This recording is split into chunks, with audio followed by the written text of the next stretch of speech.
السلام عليكم ورحمة الله وبركاته، وفيديو جديد من قناتكم قناة الكابتن.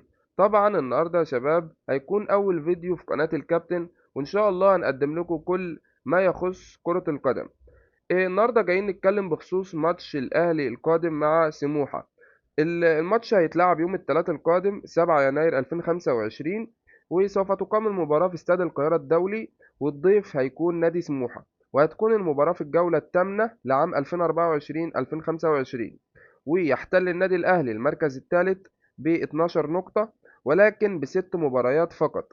وتذاع المباراة على قناة اون تايم سبورت الحصرية، والمباراة هتكون الساعة 4 مساء بتوقيت تونس والجزائر والمغرب، والخامسة مساء بتوقيت ليبيا والسودان ومصر، والسادسة مساء بتوقيت السعودية والكويت وقطر والعراق وسوريا واليمن.